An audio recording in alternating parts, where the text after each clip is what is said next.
talk. I wouldn't say anything. I would have put my headphones in and turned them right up. To be honest, I wouldn't even park if it was across from a pub that's too many witnesses. I'm not doing that. I love the British people, they're so nice.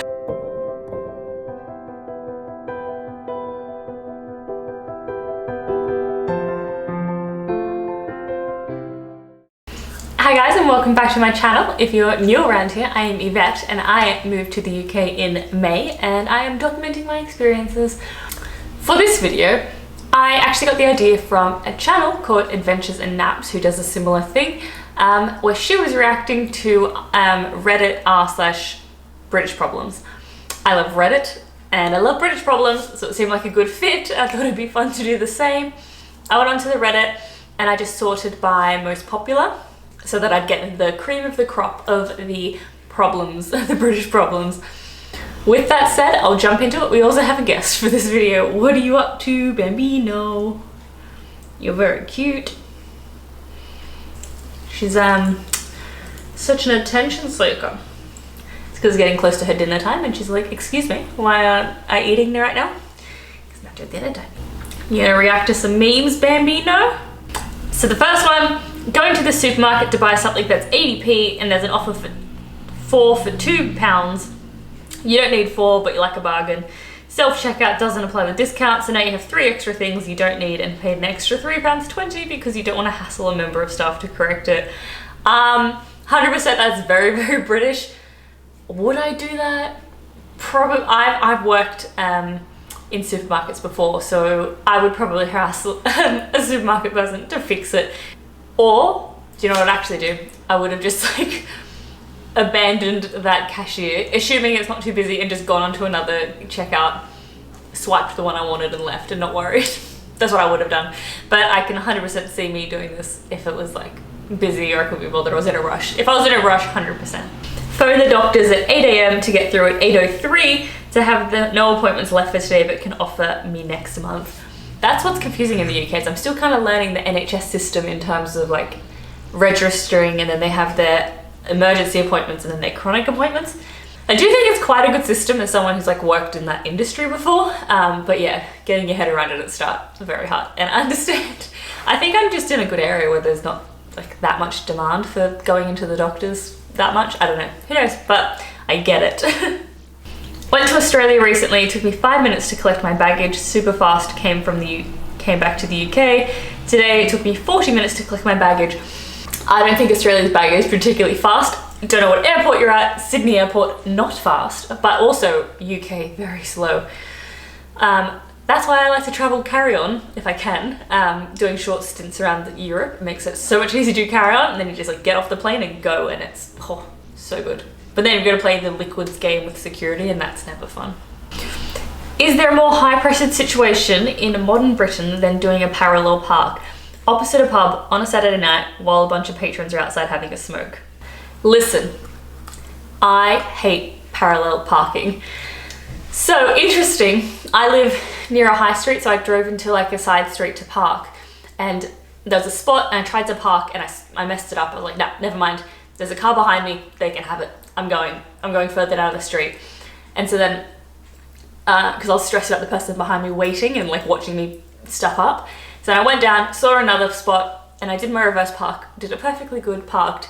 And then I realized that car that I let have the previous spot didn't take it and was actually still behind me. But it just shows the psychology of that. When I thought there was no one watching, I could do it perfectly. But the second someone was waiting for me to do a park, I was like, I don't know how to drive anymore. So 100%, I wouldn't, to be honest, I wouldn't even park if it was across from a pub that's too many witnesses. I'm not doing that. Shop at Lidl or Aldi and can't be packed as fast as the cashier throws at you. The cashier has to stop to look up the vegetables on the FPOSMA system, so leave them loose and tactically distribute them throughout the conveyor belt to give you valuable extra seconds. That's actually a really good tip. I do that because I used to be a cashier back in the day.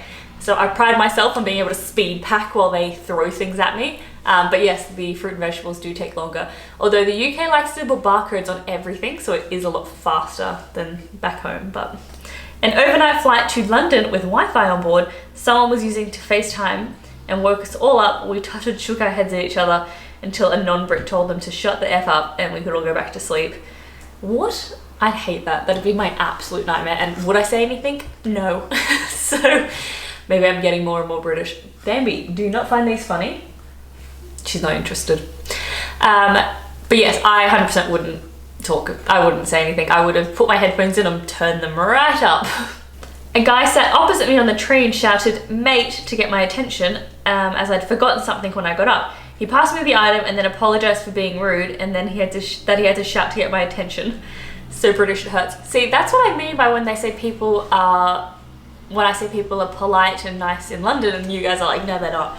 They are. Like, people stop me and give me my stuff. That wouldn't happen at home. They'd be like, cool, free whatever I've left. Like, they're really nice here. They always like stop, and I've had people tell me to get off the train when I've missed my stop, and like they yell after you and then they apologize for giving you your stuff back. It's great.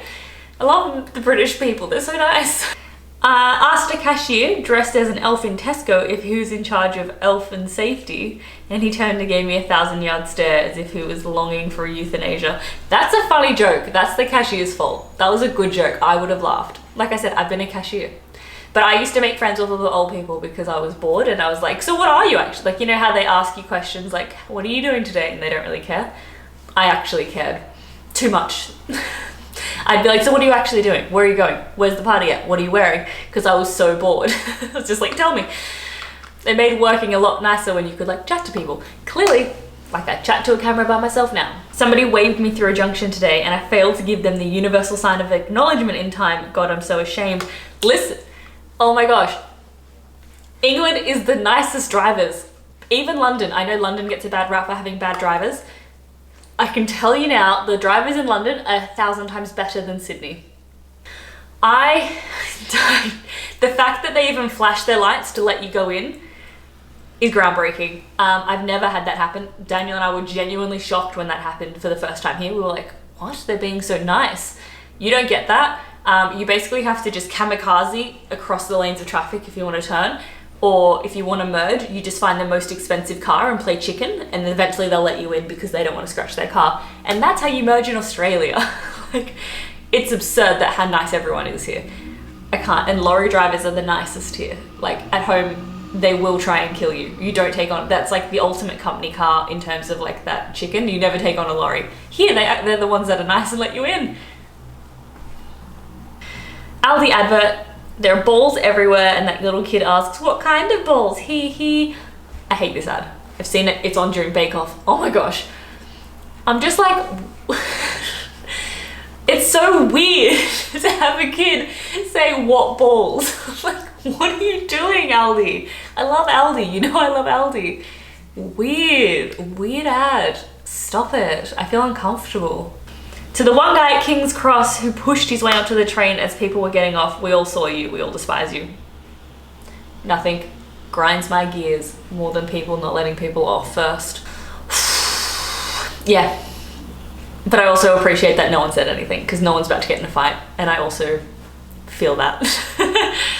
Just called in sick despite actually being ill. I'll put on a voice because I was worried I wouldn't sound ill enough. My life story. And I think this stems back to my mother. Let's go into therapy session. Because my mum wouldn't believe I was sick often, so I used to have to convince her I was sick. And even now I try and get Daniel to have to convince Daniel I'm sick. I'm like, feel my head, I got a temperature, and he's like, if you're sick, you're sick. You don't have to convince me. And I'm like, but tell me I'm sick, tell me I'm sick. What is wrong with me? But yeah, I get it. The blind panic of not being able to find the remote between the end of The Simpsons and the beginning of Hollyoaks. This one I love because in Australia it was The Simpsons and then Neighbours, and I know Neighbours is quite popular here, so you would actually know that reference. But it was always like Simpsons, like da da da da da da da da da, and then it'd be like Neighbours, like immediately, and you're like, quick, where's the remote? Where's the remote? So I get it. Some things translate so well. Today I heard someone say chips and fish, and I'm still recovering from the discomfort that phrase inflicted. Chips and fish? What? Maybe they didn't speak English properly, because everyone knows it's fish and chips or nothing. Or just chips, or just fish, but never chips and fish.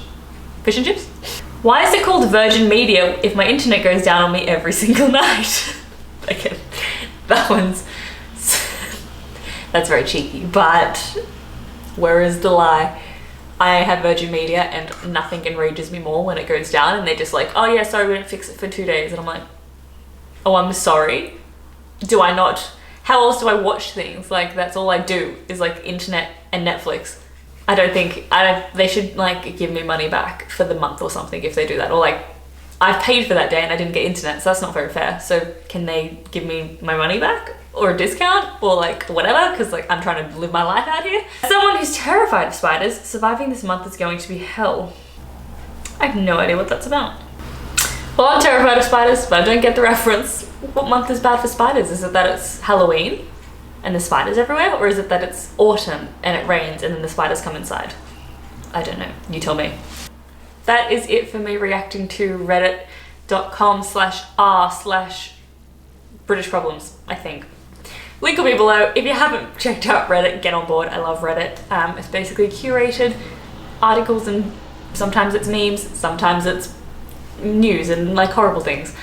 Your Reddit's what you make it. I make it about British problems. So I hope you enjoyed this video. Tell me what your thoughts. I can do another one or I can not. Who knows? If you did like this video, give it a thumbs up and then I'll know whether or not to do another one. You can hit that bell if you want to stay notified, and remember to hit subscribe so I can see you next time. I think I'm about to hit 2,000 subscribers and maybe I already have by the time this video has gone up. Fingers crossed.